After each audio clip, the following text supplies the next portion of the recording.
우리 오늘의 말씀은 여호수아 6장 1절부터 7절에 있는 말씀으로 기적을 믿어요, 기적을 믿어요 라는 제목으로 하나님 말씀 증거하겠습니다. 오늘 말씀 제목은 기적을 믿어요 입니다. 그런데 기적을 믿어요에서 맞춰지는 것이 아니라 뒤에 문장 부호가 붙어야 합니다. 예를 들어 기적을 믿어요 느낌표, 혹은 기적을 믿어요 물음표, 이런 것들이 들어가는 것입니다. 여러분들이 보실 때 기적을 믿어요 라는 말 뒤에 어떤 부호가 들어가야 될 것 같습니까? 물음표 혹은 느낌표? 제가 지금 단정 짓지 않겠습니다. 성도 여러분이 말씀 듣고 곰곰이 생각해 보시고 그 생각에 맞게 한번 부호를 붙여보시면 좋겠습니다. 이스라엘 민족이 애굽을 나왔습니다. 그리고 40년간 광야 생활을 하였습니다. 그 끝 지점에 모세가 죽습니다. 이제 새로운 지도자인 여호수아가 있고 그와 함께 요단강을 건너고 그리고 여리고 앞에 드디어 이르렀습니다. 지금 현재의 이스라엘의 상황은 좋은 상황입니까? 어려운 상황입니까? 어려운 상황입니다.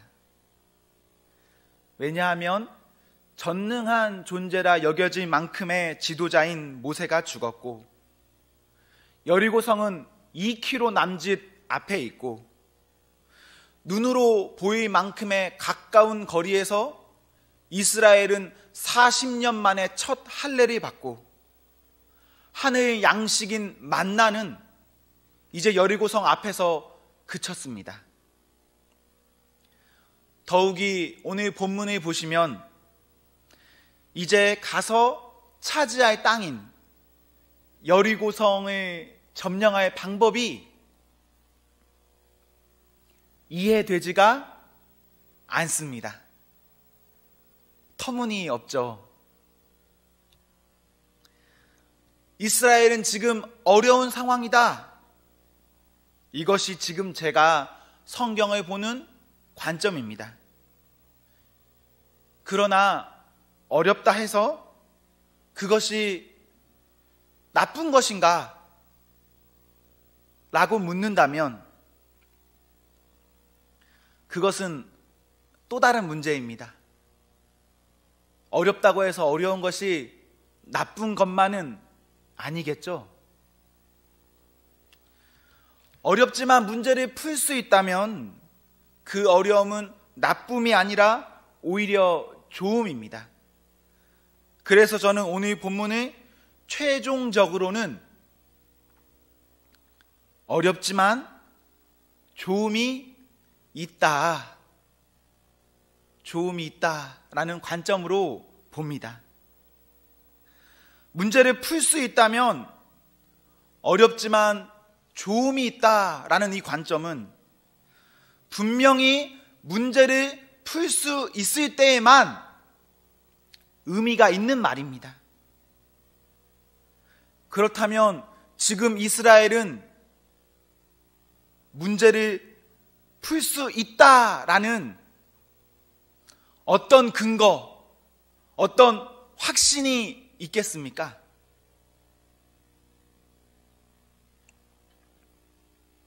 어렵죠. 큰 문제와 이해되지 않는 방법,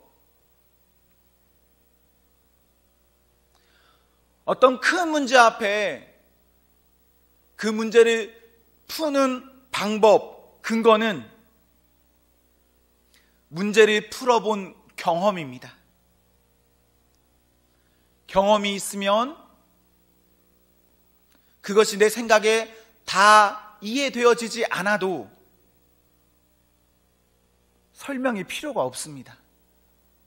풀어봤으니까. 이런 점에서 우리 사랑하는 성도 여러분, 말씀으로 살아보셔야 합니다. 말씀으로 살아보셔서 말씀대로 살면서 문제와 부딪혀보고 맞서보고, 그래서 어떠한가를 여러분들이 직접 경험하셔야 합니다. 만약 나의 어떠한 생각과 방식을 고집하며 하나님 말씀과 주시는 감동에 반응하지 않는다면 우리는 평생 우리의 어떠한 생각 안에 매이게 되고, 또 하나님의 방법으로 사는 하나님의 방법으로 사는 것은 엄두도 낼 수 없습니다. 하나님의 방법으로 풀어본 적이 없는데 어떻게 하나님께서 어려운 문제를 풀어가시는 그 좋은 길 따라 갈 수 있겠습니까? 우리의 생각이, 우리의 이성이 우리를 좌우하는 이상 우리는 한 발자국도 우리의 발걸음을 떼지 못합니다. 학교에서 공부할 때를 생각해 보십시오. 문제가 있고 문제를 푸는 여러 공식은 존재합니다. 내가 아는 공식이 맞는 공식이라 해도 내가 아는 공식보다 더 좋은 공식이 있을 수 있고, 또는 내가 아는 공식으로는 절대 풀지 못하는 문제도 얼마든지 있습니다. 여기 어려운 문제가 있다라고 생각해 보십시오. 이것은 확실히 어려운 문제입니다. 그래서 이것은 풀리지 않습니다. 그 상태가 지속된다면 그것은 분명 나쁨입니다. 그러나 그 어려움이 풀리면 이것은 성장합니다. 어려운 문제가 있어야 변별력이 생기고 그것을 통해 좋음으로 갈 수 있습니다. 본문 1절에 보십시오. 여리고성은 굳게 닫혔습니다. 이것은 지금 상대 진영도 전쟁을 준비하고 있다, 대비하고 있다라는 말입니다. 성 위에서 싸우는 사람과 성 아래에서 싸우는 사람, 흔히 누가 이기는 싸움입니까? 성 아래에 있는 사람이 엄청난 규모의 병력과 신무기를 동원하지 않는 이상 성 위에 있는 사람을 이기고 그 성을 넘어 차지할 가능성은 매우 낮습니다. 가능하지 않아요. 그렇기 때문에 이스라엘은 지금 철저한 전쟁 준비 작전이 필요합니다. 그러나 하나님께서는 2절에 아주 단순하게 넘겨주었다 하십니다.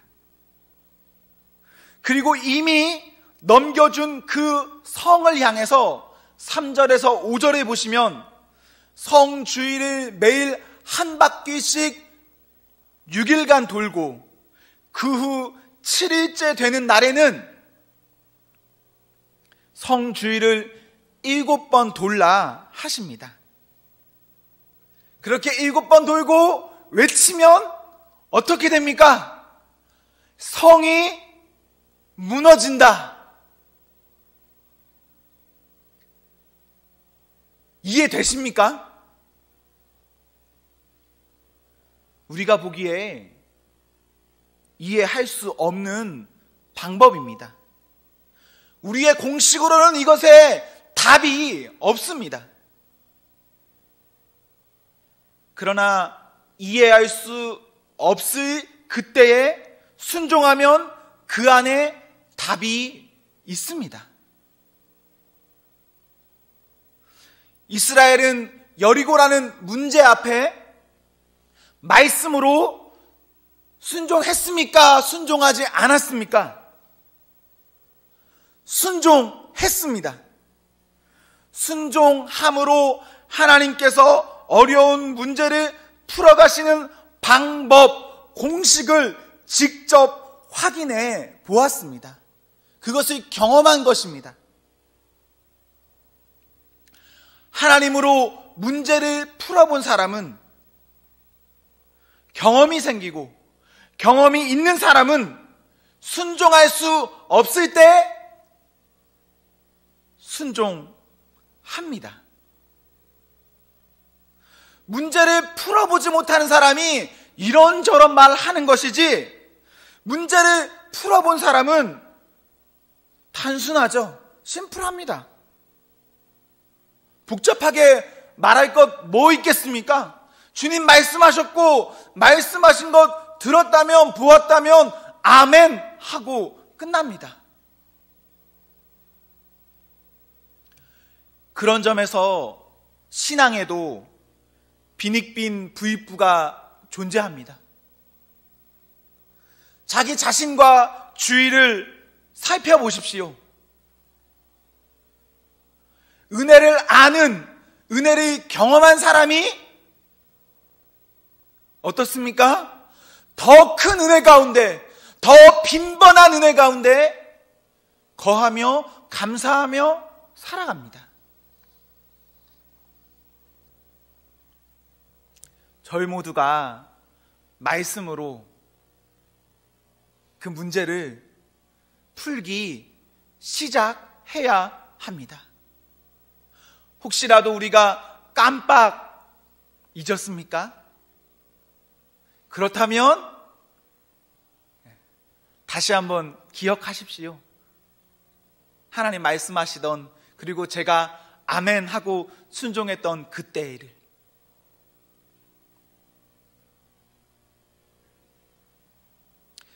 이스라엘은 우리의 이성으로 다 아멘할 수 없는, 순종할 수 없는 어떤 문제 가운데 순종했는데 어떻게 순종할 수 있었습니까?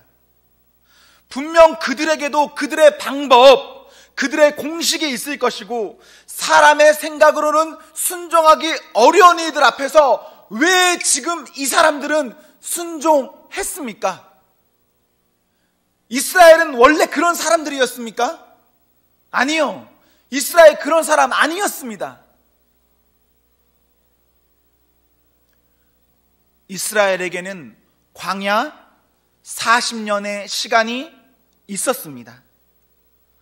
광야 40년은 분명 이스라엘에게는 징계의 시간이었습니다. 그러나 그 시간을 통해 이스라엘은 더 많은 하나님의 일을 경험했습니다. 그리고 때가 되어 이제 가나안을 보니 하나님께서 어떻게 일하시는지를 알 수 있었습니다. 사도행정 13장 18절에는 이런 기록이 있습니다. 광야에서 약 40년간 저희의 소행을 참으시고, 이 구절을 저희의 소행을 참으시고 라는 이 말을 보면 이스라엘이 진짜 나쁘다 이렇게 생각할 수도 있지만, 이 사도행전 13장 18절을 연구하면, 혹은 그냥 들었다라고 하고 지나가시면 됩니다. 사본학으로 비교하면 이 구절은 이렇게 해석해 볼 수도 있습니다. 광야에서 40년 동안 그들을 돌봐주셨으며, 하나님께서는 이스라엘을 광야에서 40년 동안 기르시고 먹여주셨다. 이스라엘은 그렇게 광야에서 하나님을 경험하였습니다. 시편 78편에서도 이스라엘의 광야의 내용을 기록하고 있는데, 그 내용을 읽어보시면 이스라엘은 처음에 이렇게 말했습니다. 우리 하나님께서 이 광야에서 식탁을 베푸실 수 없다.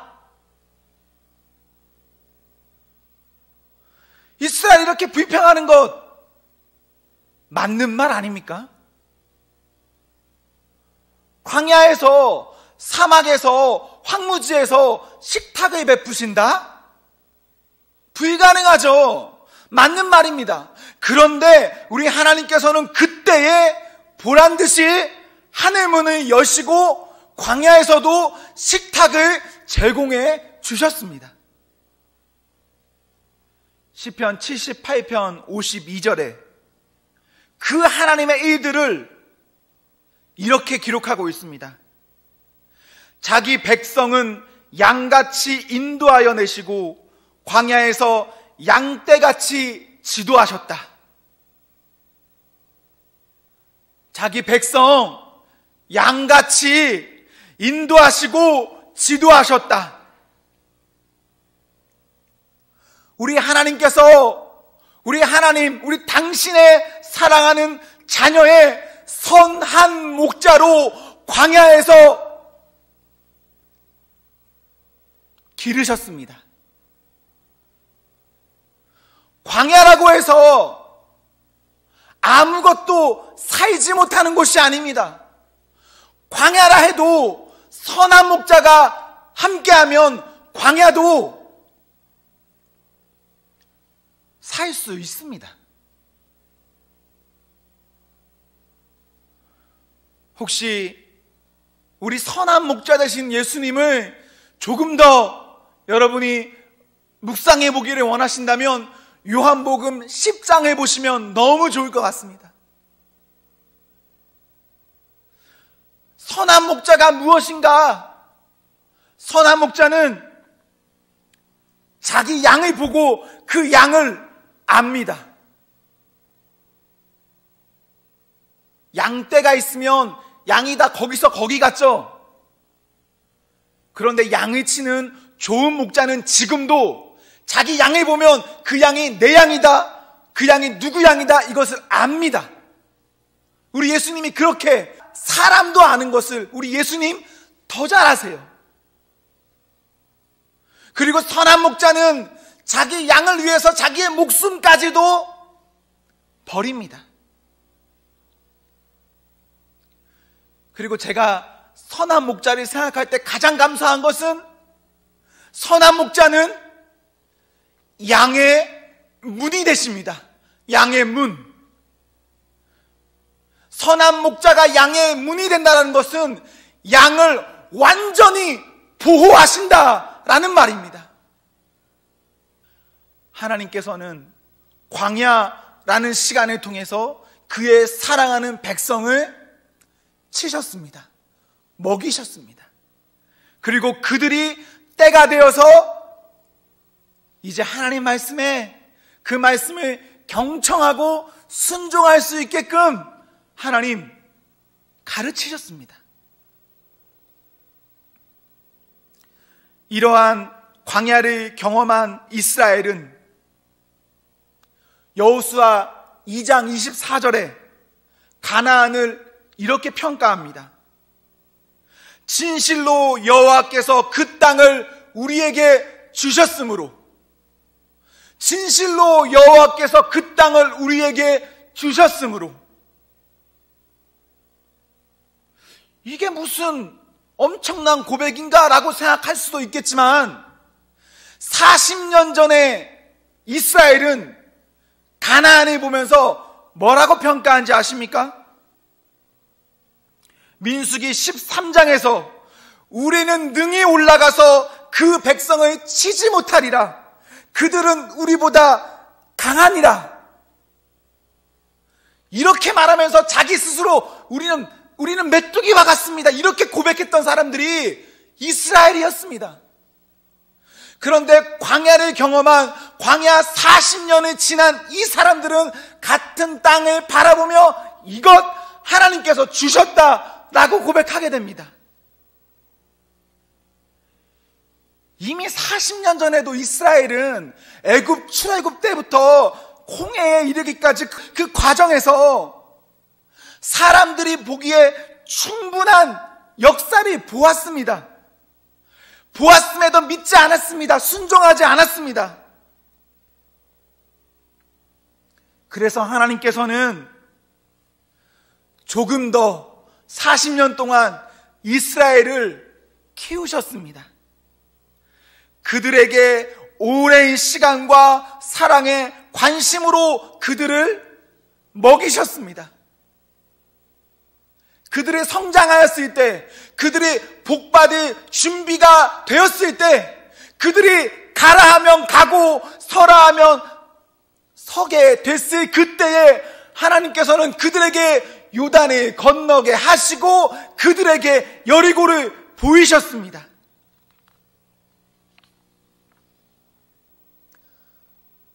사랑하는 성도 여러분, 말씀대로 살면 그 선한 목자 되신 우리 주님의 말씀으로 인해서 아무 일도 일어나지 않을 것 같은 그때에 일이 일어납니다. 기적이 일어납니다. 그러니 사랑하는 성도 여러분, 우리 하나님께서 정말로 그러한가? 지금까지 우리를 어떻게 이끄셨는가를 곰곰이 생각해 보시고 믿음의 결단을 하시고 경험하셔야 합니다. 그 일들이 반복되면 성도는 주 안에서 풍성합니다. 주 안에 있는 자에게 기적은 상식이 됩니다. 기적이 상식이 되는 복이 우리 온 성도에게 임하기를 기원합니다. 마지막으로 제 이야기 하나 하고 오늘 말씀을 마치겠습니다. 저는 어떠한 사람이나 사물, 이들을 볼 때 대부분 의심하고 비판적으로 봅니다. 우리 교회에 우리 박혜석 전도사님이나 우리 양영태 목사님, 우리 정선재 목사님 보면 이분들은 진짜 툭 치기만 하면 긍정과 감사가 나오는 분들이에요. 이분은 툭 치기도 전에 감사가 먼저 나옵니다. 그런데 저는 제 성품이 그것을 못 따라갑니다. 그래서 잘 입에서 감탄이 나오지 않아요.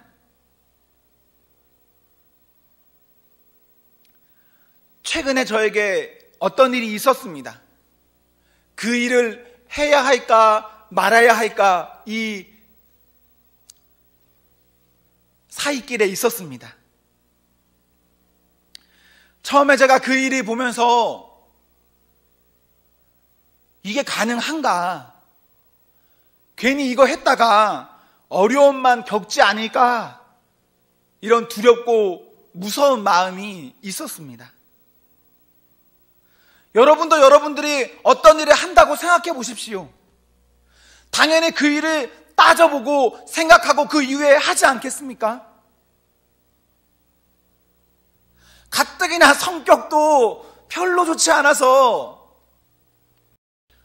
뭐 하는 거 별로 안 좋아하는데 이때 나름대로 고민하고 했습니다. 제가 평소라면 분명 안 했을 텐데 이때는 이거 하고 싶어서 결과적으로 했습니다. 그런데 하다 보니까 보이지 않고 잡히지 않을 것 같은 그것이 보여지는 것입니다. 시작하기 전에는 이것이 되겠나라는 물음표였는데 하다 보니까 되겠다라는 느낌표가 되어서 이제는 우와, 우리 하나님께서 앞으로 어떻게 인도하실지가 기대되는 그런 상황 중에 제가 현재 가고 있습니다.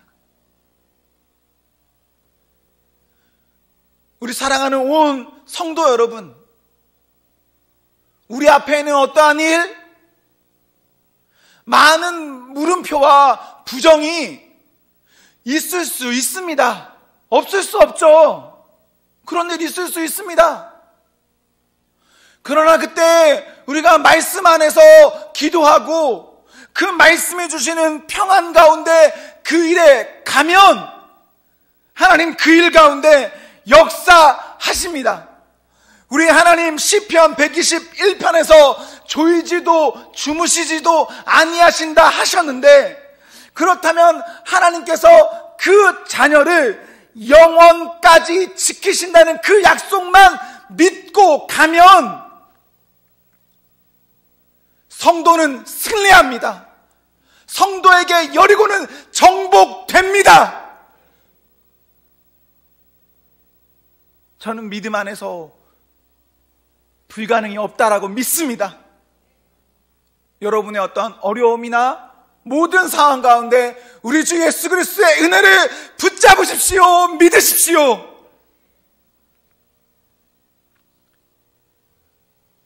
오늘 말씀 제목을 기적을 믿어요 라고 하였습니다. 기적을 믿어요 라는 말 뒤에 어떤 수식어를 붙여야 하겠습니까? 물음표입니까? 느낌표입니까?